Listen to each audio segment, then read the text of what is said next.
Hey everyone, welcome back to Steve's View. Today we're diving deep into one of the most talked about moments in global politics this year.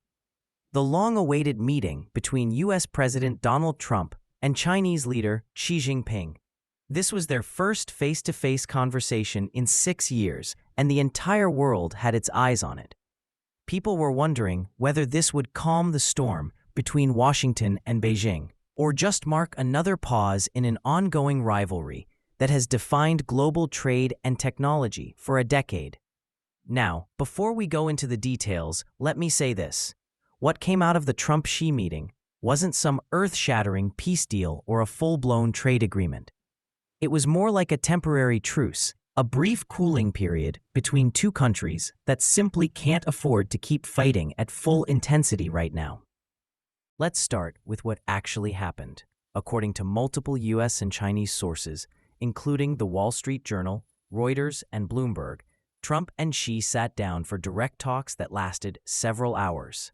By the end of it, both leaders announced that the US would reduce tariffs on Chinese imports by 10%.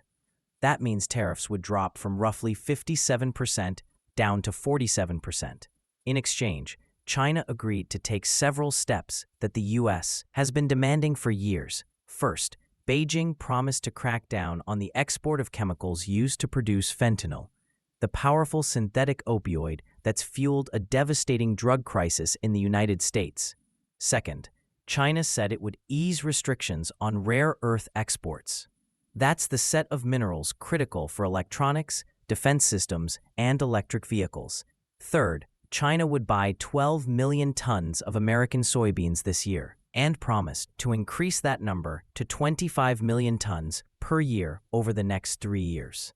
Trump was clearly thrilled about how the talks went. On his flight back from South Korea, he told reporters that if he were grading the meeting from 0 to 10, with 10 being perfect, he'd give it a 12. He said he believed the two sides could sign a broader trade deal soon because, in his words, there aren't many obstacles left.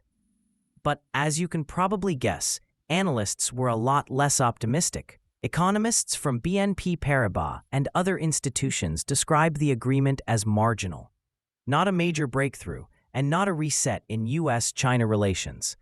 Basically, this was a ceasefire, not a peace treaty. Still, there were a few concrete moves that came out of it. American media outlets identified 4 things that are definitely happening. The first one has to do with something called the 50% rule. This was a policy introduced by the U.S. Commerce Department back in September, which would have massively expanded the sanctions list against Chinese companies. Under that rule, if a blacklisted Chinese company owned 50% or more of another firm, that second firm would automatically be added to the sanctions list as well. That meant more than 2,000 Chinese companies could have been hit with restrictions. So naturally, Beijing was furious about it. Now, as part of the Trump-Xi deal, Washington agreed to suspend that rule for 1 year. The second confirmed item was about port fees. The US and China had been slapping special port charges on each other's ships, the US on Chinese-made vessels entering American ports, and China doing the same for American ships.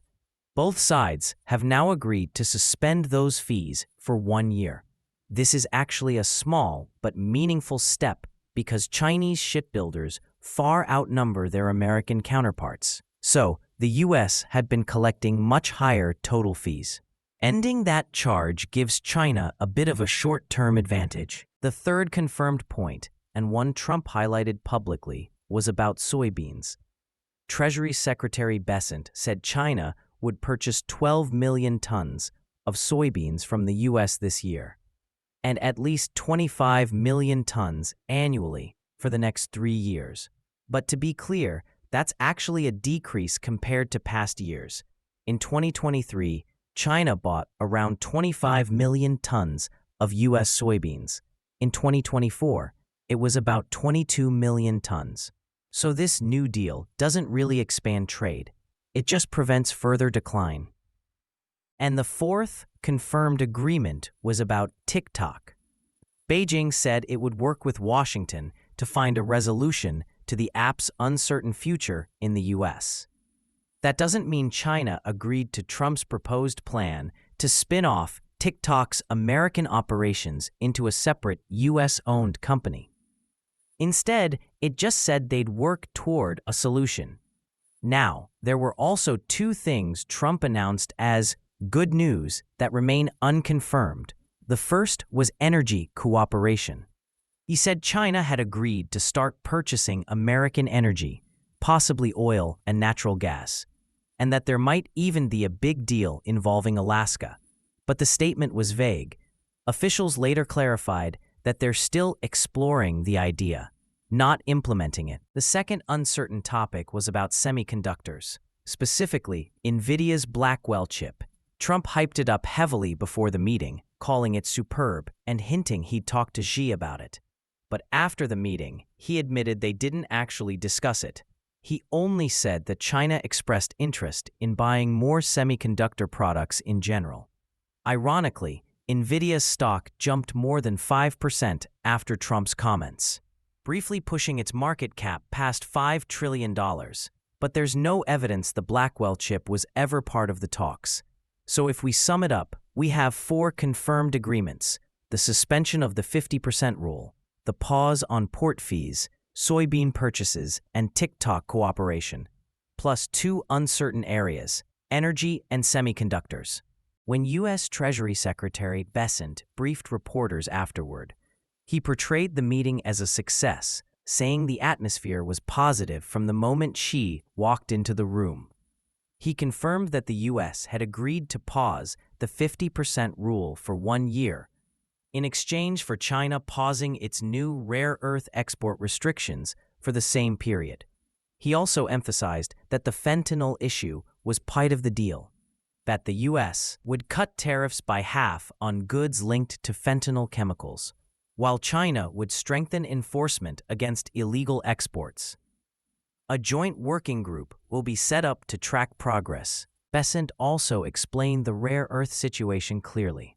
China controls about 70% of global mining and around 90% of processing capacity for these materials. The U.S. has been trying to rebuild domestic processing since early this year, but it's a long process. As he put it, a tangled knot that's been brewing for 20 years. He said Trump's goal is to rebuild the supply chain so that America and its allies, like Japan, South Korea, and India, aren't dependent on a single source. So despite all the political noise, what we actually have is a 1-year pause, a cooling period that gives both countries some breathing room to reorganize their supply chains and rethink their next moves. On the Chinese side, their Commerce Ministry released its own list of 4 achievements. It largely echoed the American version, but exaggerated the numbers a bit. For example, claiming that the U.S. had paused 24% worth of tariffs for a year, a number the American side never mentioned. They also portrayed the deal as a big diplomatic victory. That kind of narrative is typical for domestic audiences. Every government does it, but Beijing tends to push that message harder to project confidence. Now let's step back and look at what this all means in the bigger picture. The first thing I want to point out is that the story isn't just about rare earths. Yes, China's dominance in rare earth processing gave it leverage, but the U.S. decision to ease tariffs wasn't simply a surrender because of that pressure. It was also driven by 2 major factors: domestic economics and political timing. From an economic standpoint, high tariffs have been contributing to inflation in the U.S. for years. Cutting some of them right now could help lower consumer prices, which is politically useful. And speaking of politics, Trump has an election coming up. He wants to project strength and stability, showing voters he can both defend American interests and restore calm in U.S.-China relations. Announcing a win-win truce serves that purpose perfectly. So, rather than viewing this as the U.S. being forced to bow down, it's more accurate to see it as a tactical adjustment. Washington is essentially saying, let's reduce friction in areas that don't matter as much strategically. while quietly continuing to build our independence in the sectors that do, like semiconductors, AI, defense tech, and critical minerals. That brings us to the second point, the idea that the US is now lying low or swallowing its pride. I don't buy that. America isn't entering a period of submissive patience. It's entering a phase of strategic reorganization. If anything, we're watching the US government methodically untangle decades of economic interdependence with China, just not all at once. Look at what's happening globally. Washington is investing in rare earth mining projects in Australia, Canada, and even parts of Africa. It's funding new refining facilities in Southeast Asia. The CHIPS Act is pouring billions into domestic semiconductor production. And the Department of Defense is quietly signing contracts with private companies to stockpile critical minerals. That's not lying low. That's long-term restructuring. Now, about China's so-called win. Yes, this meeting gave Beijing a public relations boost. State media portrayed Xi as a master negotiator who secured tariff relief while making only limited concessions. But beneath the headlines, China's economy is struggling. Exports are down, foreign investment is leaving, and consumer confidence is shaky. The truth is, Beijing also needed this truce. They need time to stabilize growth, attract capital, and prevent a deeper confrontation that could scare off global investors. And let's be honest, using rare earths as a weapon is risky. If China overplays that card, it accelerates efforts by the US and its allies to find alternative suppliers. In the long run, that weakens China's leverage. So while Xi may have won the optics battle, it's hard to say he won the war. In reality, both sides got what they needed: time. The US got breathing space to diversify supply chains. China got short-term relief from economic pressure. It's not a triumph or a defeat. It's a timeout. Looking ahead, I don't think we're heading for a full US-China reconciliation, nor are we sliding into a total Cold War-style decoupling. What we're likely to see is selective decoupling, separation in some sectors, cooperation in others. Think of it this way: in high-tech, AI, defense, and advanced manufacturing, the split will deepen. Both sides view those areas as critical to national security. But in agriculture, consumer goods, and even energy, trade will continue. It's just too intertwined to completely sever. That's why this meeting matters. Not because it solved anything, but because it defined the boundaries of what's possible. It showed that both Trump and Xi recognize the limits of confrontation. Total separation would be catastrophic for both economies, so instead, they're building a more controlled form of rivalry. Let's also talk about the domestic politics on both sides. Trump's team will spin this as proof that he can deliver results through tough love diplomacy. Expect him to say something like, "I got China to play ball, and I did it without giving away the store." Meanwhile, Xi's team will tell the Chinese public that they forced Washington to respect Beijing's strength. Both narratives are true and false in their own ways. What's important for us to understand is that these summits are rarely about the fine print of trade agreements. They're about signaling power, testing leverage, and shaping global perception. And if you look closely, both leaders walked away satisfied because each could claim victory in front of their respective audiences. Trump can tell American voters that tariffs are down, and US farmers will sell more soybeans. Xi can tell the Chinese people that he defended national dignity and made Washington blink first. But when you strip away the rhetoric, the core reality is this: neither side achieved a major breakthrough. The US economy remains far stronger overall, but it's still dependent on Chinese manufacturing and minerals in key areas. China, on the other hand, maintains leverage in the short term, but faces deeper structural weaknesses that no trade truce can fix. So where does that leave us? Probably in a cycle of short truces, followed by renewed tension, calm for a few months, then another flare-up over technology, Taiwan, or trade.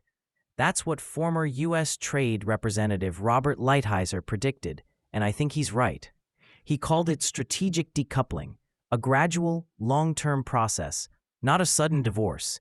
If you step back and think about it, that might not be a bad thing. Controlled competition keeps both sides cautious, but it also keeps dialogue open. It prevents a full economic collapse between the world's two biggest powers, while allowing each to defend its strategic interests. So when people ask me, who won the Trump-Xi meeting, my answer is, no one won, but both survived, and that's kind of the point. Now let's dig a little deeper into those trade numbers because they tell a bigger story. Back in 2017, before the trade war escalated, China imported around 32 million tons of American soybeans. Under Trump's first-term trade deal, the goal was to increase that number by 17 million tons annually. Fast forward to today, and China's new commitment, 12 million tons this year, maybe 25 million in the future, doesn't even reach that 2017 baseline. So while Trump can frame this as a success, in reality, it's damage control. The same goes for the fentanyl issue. It's symbolically important, but practically limited. The chemicals used to make fentanyl often come from Chinese suppliers, but they're routed through third countries before reaching the U.S. Cracking down on that network is complicated, and a one-year promise won't fix it. But it does give Trump something tangible to talk about on the campaign trail. On the Chinese side, suspending the rare earth export restriction for 1 year costs them very little. It's a gesture, and one that can easily be reversed later if negotiations sour. Meanwhile, the U.S. suspension of the 50% rule has real implications for Chinese tech companies because it prevents thousands of firms from being cut off from global supply chains. In that sense, China got more immediate relief than Washington did. But again, this is temporary. The U.S. can reinstate those measures at any time. So what we're really seeing is both countries trading short-term concessions for long-term flexibility. Now, let me wrap this up with a broader reflection. We often talk about U.S.-China relations in terms of competition, conflict, and confrontation. But beneath all that, there's a strange kind of dependency, economic, technological, even psychological. Both sides need each other more than they'd like to admit. Trump understands that, even if he doesn't always say it directly. Xi understands it too. That's why this meeting didn't end in fireworks or hostility. It ended with smiles, photo ops, and a few modest deals. Both leaders know they're locked in a long game. From my perspective, this so-called truce marks the start of a new phase, one where both sides recalibrate. The U.S. will keep building resilience, investing in domestic industries, strengthening alliances, diversifying imports. China will keep seeking ways to maintain leverage, whether through rare earths, regional diplomacy, or controlling key technologies. Neither side is backing down. They're just catching their breath. So yeah, you could call it a temporary peace, but don't mistake it for harmony.